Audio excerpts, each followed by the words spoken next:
Good evening all of you. Welcome to my YouTube channel Singham sir English class. Short video लेकर आया हूँ, बढ़िया मजेदार वीडियो है। इस वीडियो में देखेंगे कि अनसॉल्व पेपर को मैंने सॉल्व कराया है। अनसॉल्व पेपर जो 2024 का है, मैं और भी अनसॉल्व सॉल्व करूंगा। 2023 का भी सॉल्व कराऊंगा, 2021 का भी सॉल्व कराऊंगा, 22 का भी, 19 का भी। तो हम शुरुआत यहीं से करते हैं कि पिछले साल क्या आया था, कैसा पैटर्न होता है इंग्लिश का, वो मैं यहां आपको बता रहा हूं कि क्वेश्चन नंबर जो 4 होगा उसमें ग्रामर पोर्शन दिया होगा। ऑब्जेक्टिव टाइप का क्वेश्चन मिलेगा आपको। ऑब्जेक्टिव टाइप के क्वेश्चन में 5 क्वेश्चन होंगे। पहला क्वेश्चन है वन वर्ड सब्स्टिट्यूशंस का होगा। दूसरा क्वेश्चन जो होगा वो फ्रेज का होगा। तीसरा क्वेश्चन जो दिया जाता है सिनोनिम्स का दिया जाता है।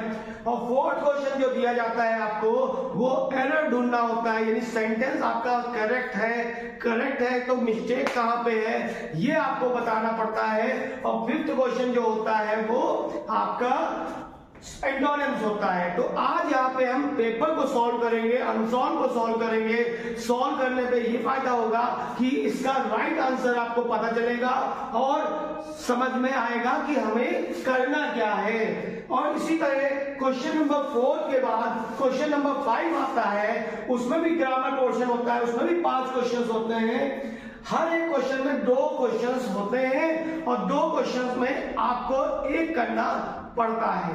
तो यहाँ पे डाइट का है, जैसे 2 क्वेश्चन दिया है, मैंने यहाँ दोनों के सॉल्यूशन बता दिए हैं और आपको एक सेलेक्ट करना है और उसको करना है जो सबसे अच्छा आपको आता होगा। लेकिन यहाँ पे हमने सॉल्यूशन लगा, क्वेश्चन नंबर 5 का सॉल्यूशन दिया हुआ है। देख लीजिए, मैंने ऊपर लिखा हुआ है 2024 डिवीजन का सेट है जो मैंने यहाँ पे सॉल्यूशन दे रखा है। तो आज हम वीडियो में यहाँ पे ये कवर करेंगे जो क्वेश्चन नंबर 4 है और नेक्स्ट वीडियो में मैं क्वेश्चन नंबर 5 को कवर करेंगे।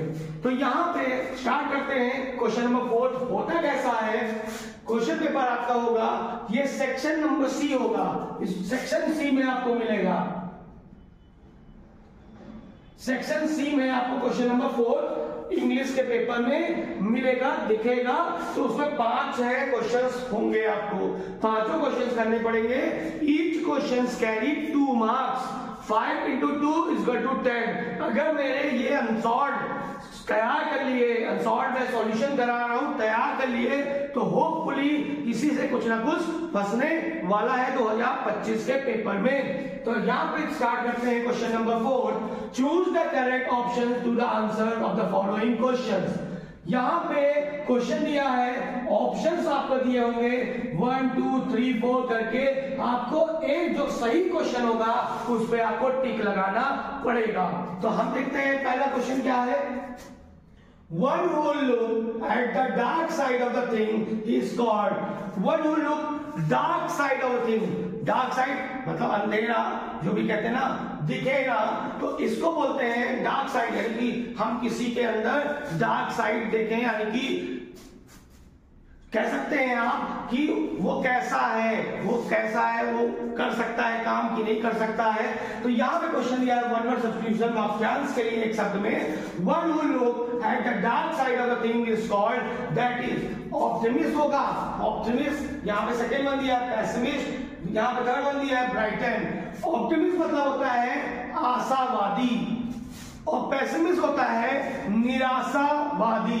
यहां पे बोल दिया गया डार्क साइड तो निराश। तो यहां पे जो सेकंड पार्ट होगा, जो सेकंड ऑप्शन होगा वो सही होगा, जो होगा पेसिमिस्ट। तो one who look at the dark side of the thing is called what we call it, pessimist. तो ये वाक्यांश के लिए एक शब्द है, वन वर्ड सब्स्टिट्यूशन है बच्चों। तो यहां पे याद रखिएगा, one who look at the dark side of the thing पूछा जाता है तो हमारा क्या होगा, पेसिमिस्ट। पेसिमिस्ट होता है निराशावादी। तो यहां पे सेकंड पे आ जाते हैं। सेकंड क्वेश्चन है the phrase pick hole in. Pick hole in का फ्रेज क्या होगा, मीन्स क्या होगा। तो यहां ऑप्शन दिया है find fault with, to attack, to puncture. 3 option दिए, फिलहाल 4 ऑप्शन दिए होते हैं, 3 ऑप्शन में आपको चॉइस करना होता है क्या है आंसर। तो यहाँ पे पिक होल इन का फेज जो होगा वो क्या होगा, find fault with. Find fault with जो होगा ये हमें टिक लगाना है, ये हमारा करेक्ट आंसर है। ये फेज है किसका, पिक होल इन, इसका मतलब है फाइंड फॉल्ट विथ। तो फाइंड फॉल्ट मतलब गलतियां निकालना, फॉल्ट निकालना।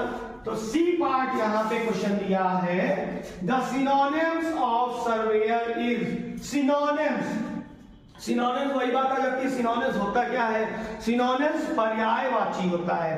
पर्यायवाची वही, मीनिंग्स वही होती हैं, शब्द चेंज हो जाते हैं। तो यहाँ पे सर्वेयर मतलब होता है गंभीर, गंभीर मुद्रा में बैठा हुआ है, गंभीर बोला जाता है। तो अब यहाँ पे इससे मिलता जुलता शब्द क्या होगा, नाइस। नाइस तो हो ही नहीं सकता है, एक्यूट या एक्सीडेंटल। तो यहाँ पे जो ऑप्शन है वो सेकेंड वाला ऑप्शन है एक्यूट। एक्यूट सर्वेयर, सर्वेयर में बताया गंभीर, तो एक्यूट को भी हम गंभीर का रूप दे सकते हैं। नाम इसी का इंटरचेंज हो सकता है। सिनोनिम्स होता है पर्यायवाची, और पर्यायवाची मालूम है आपको बहुत से नाम होते हैं। तो सर्वेयर को एक्यूट, एक्यूट को सर्वेयर बोल सकते हैं आप। फिर डी पार्ट पे आते हैं। डी पार्ट क्या कहता है, देखो डी कहता है कि he is a member of union, he is a member of an union. तो वहां बोला गया which word in the above sentence is an error. Error है, गलती कहां पे है ये आपको फाइंड आउट करना है। इन्होंने बोला कि मेंबर नहीं होना चाहिए था, होना चाहिए था कि नहीं होना चाहिए था, ऑफ होना चाहिए था कि नहीं होना चाहिए था, एंड होना चाहिए था कि नहीं होना चाहिए था। तो इसमें आपको गलती ढूंढना है। तो यहां गलती क्या है, देखो he is a member of an union. Union article हमने पढ़ा है, जो भी A E I O U vowel sound होते हैं उसके आगे हम एन लगाते हैं, ए एन एन लगाते हैं। तो कुछ बच्चों के मन में कंफ्यूजन होगी, दिमाग में कंफ्यूजन होगी, यू से शुरू हुआ तो एन सही है, एन सही नहीं है। जब भी देखो अगर U Y double O U sound produce हो, यूनियन में देखो यू साउंड प्रोड्यूस हो रहा है। यूनिवर्सिटी बोलो तो यूनिवर्सिटी, या फिर यूनिकॉर्न बोलो तो यूनिकॉर्न, अम्ब्रेला बोलो तो अम्ब्रेला में तो यूमरेला तो आता नहीं है सब, तो अम्ब्रेला बोलते हो, अम्ब्रेला के आगे हम एन लगा सकते हैं। लेकिन यहाँ पे यू साउंड हो तो उसके आगे हमें क्या लगाना पड़ता था, ए लगाना पड़ता है। तो हमारा गलत कहां पे है, ये वाला ऑप्शन गलत है, तो हम यहाँ पे टिक लगा दिया एन। बात समझ में आई। तो यहाँ पे हमने एरर ढूंढ लिया, तो यहाँ एंड जो है वो एरर है, क्योंकि एंड की जगह ए होना चाहिए था। तो यहाँ पे ई पार्ट देखते हैं, the antonyms of modern. Modern का एंटोनिम्स क्या होगा, मॉडर्न मतलब होता है न्यू। तो अब बच्चे कुछ बोलते हैं तो न्यू का ओल्ड हो जाएगा। तो मॉडर्न जमाना है, तो मॉडर्न का जो परफेक्ट होगा वो एंशियंट होगा।